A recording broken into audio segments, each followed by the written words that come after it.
So, how did these ancient astronauts look?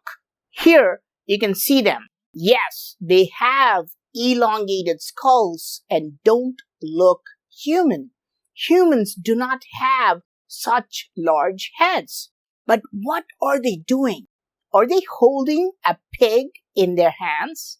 Above, you can see something even more crazy. We can see another being with elongated skull, but it is holding a baby.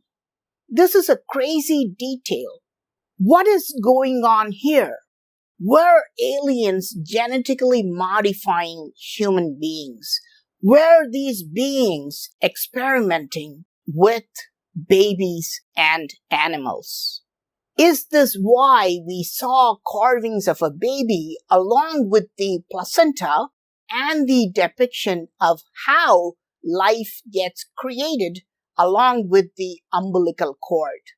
More importantly, is this how ancient astronauts looked? Did they have elongated skulls? Above, there are two more figures whose faces are heavily disfigured. Again, they appear to have elongated heads. But what if ancient builders were merely imagining these beings with elongated skulls, right? Wrong. Archaeologists have found actual elongated skulls buried in several ancient sites. For example, in Peru, they have not found one or two, they have found a lot of them. This is the regular human skull, and this is the elongated skull. I mean, this is bizarre.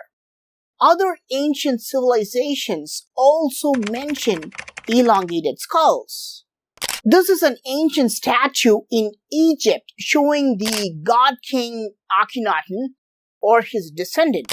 See how long that skull is? So these carvings in this Indonesian temple are not coming out of imagination. Look at it. These skulls are very large and elongated. Look at this being in the center. This is a giant head.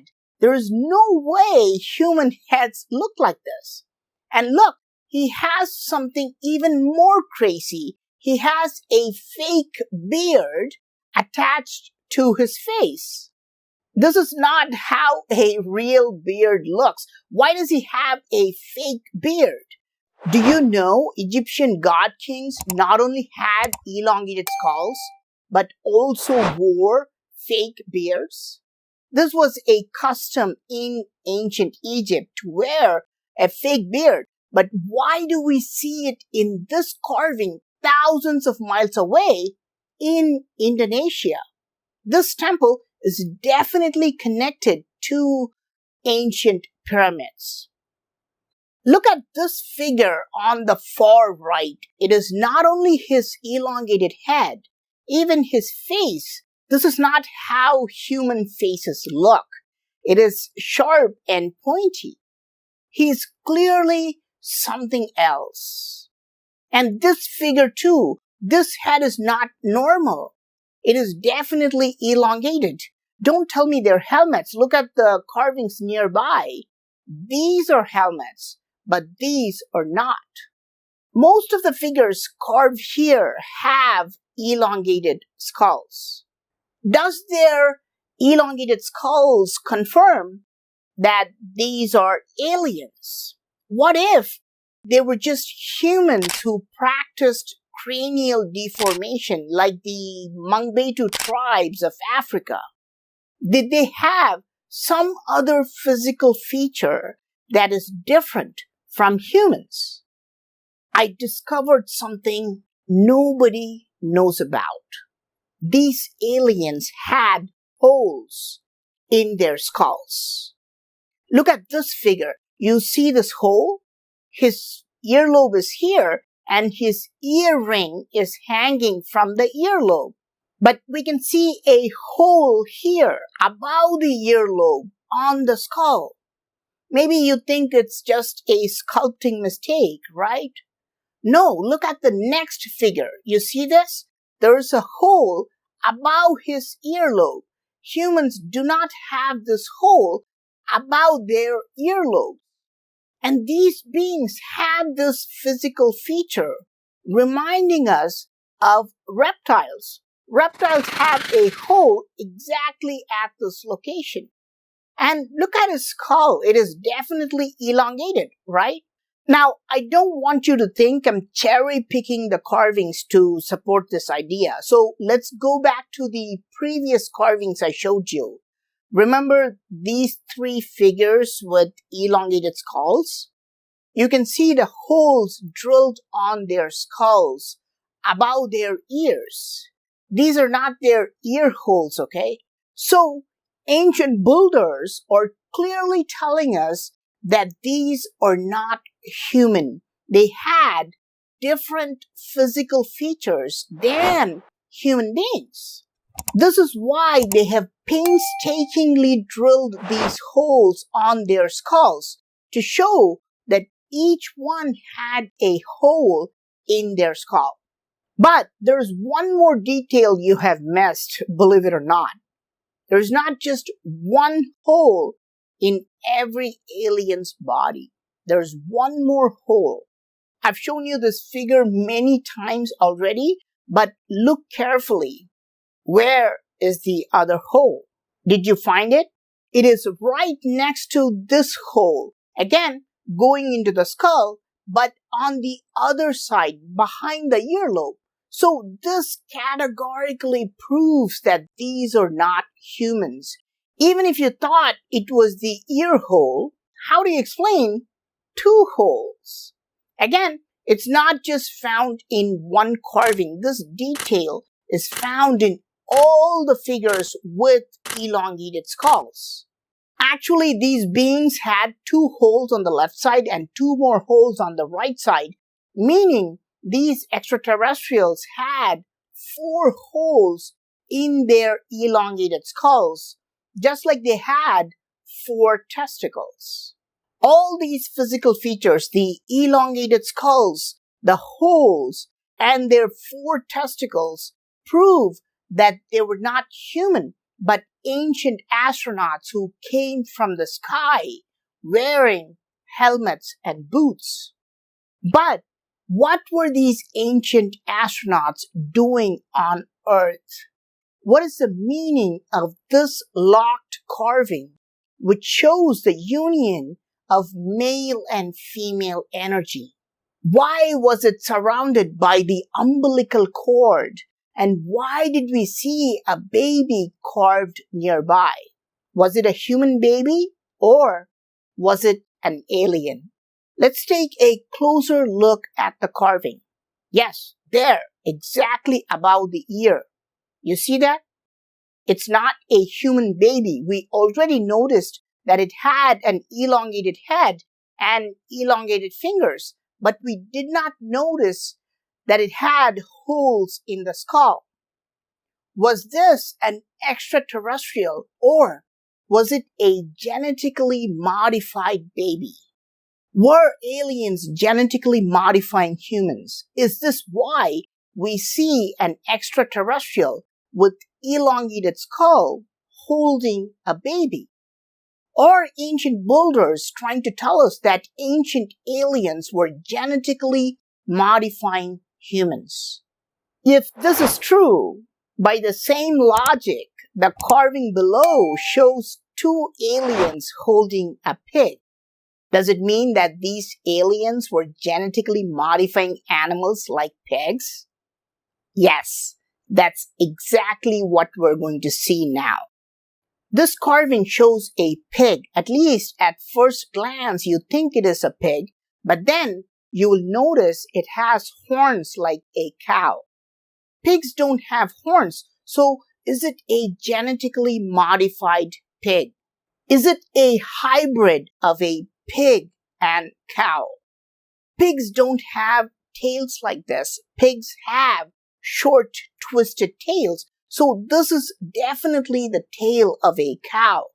But the face, the blunt, flat snout, definitely reminds us of a pig. You can even see these teeth coming out, like the teeth of wild boars. But look, there is a seat on top, and you can see a bell tied to its neck.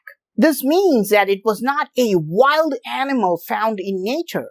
If the sculptor had seen such an animal in nature, he would not have carved the seat and the bell. This was kept in a cage or was kept indoors. Is it even possible to create a hybrid between a pig and cow? Such a hybrid cannot happen in nature, right? Because these animals don't belong to the same species, genus, or even the family. But such a hybrid can be created in labs. Forget cows. Scientists have now made a human hybrid with a pig. That's right, they have successfully created a pig-human hybrid. So you can definitely make a pig-cow hybrid in a lab. Did ancient astronauts make such genetic modifications to animals? Is this why we see two figures with elongated skulls holding a pig? But what about this genetically modified species? But this is just an elephant, right? No, look at its tusks. 1, 2, 3, 4. It has 4 tusks, not 2 like normal elephants. You can clearly see 2 tusks carved on this side and 2 tusks carved on the other side. So there is no doubt that this is a 4-tusked elephant. Again, we can see that it's heavily dressed up with bells and straps. That means it was kept indoors. The sculptor is clearly indicating that this was not a wild animal and was possibly created in a lab through genetic modification. Now, you can ask, Praveen, is it possible that the pig-cow hybrid and the 4-tusked elephant all just came out of the imagination of a sculptor? Artists exaggerate, enhance, and combine two things because they are creative people. Just because some artists merge spaghetti and a monster doesn't mean that flying spaghetti monsters exist, right? This is certainly possible in some cases, but with the 4-tusked elephant, experts have found an entire skeleton with 4 tusks in the same island where this temple is. And this skeleton is displayed in the Museum of Bandung, which is only 300 miles from this temple. Around the world, experts have unearthed entire skeletons of these 4-tusked elephants called gomphothirs and their cousins. I made a video 3 years ago showing a 4-tusked elephant in Angkor Wat Temple in Cambodia. At that time, scientists were saying this 4-tusked species became extinct 2 million years ago. Now, experts have found humans coexisted with these 4-tuskers, and they say they only went extinct 12,000 years ago. In just 3 years, see how much the timeline has changed. People who believe in strict models of science and evolution get upset when we question if these ancient carvings were based on reality. But a real scientist must have an open mind and understand that we may find newer and newer evidences that can completely reverse our current theories. So, we do have solid skeletal and fossil evidence that these 4-tusked elephants are not spaghetti monsters. They're not just coming out of imagination. But this carving beats all the carvings you have seen so far. Yes, a pig rhino hybrid. Initially, you may think this is a rhino, but look at the snout. Rhinos have a well-rounded snout, but here you see a flat snout, just like a pig. In fact, if I remove the horn, you will now think this is just a pig. It even has a pig's body.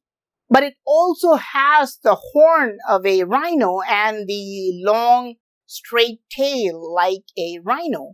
Pigs have very short, twisted tails. So you can see how the pig-rhino hybrid looks, with some features of the pig and some features of the rhino. And again, even in this carving, notice the straps indicating that these animals were kept indoors. They were not wild animals.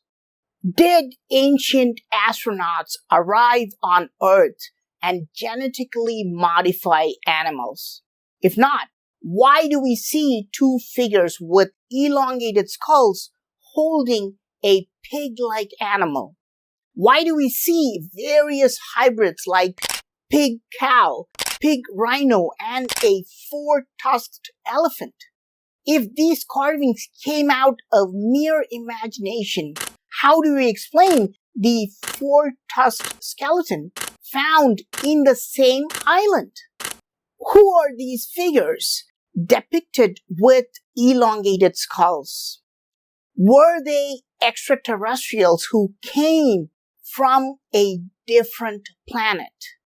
Why do ancient civilizations like Egypt show god kings with elongated skulls? And why do we find actual elongated skulls in ancient sites of Peru?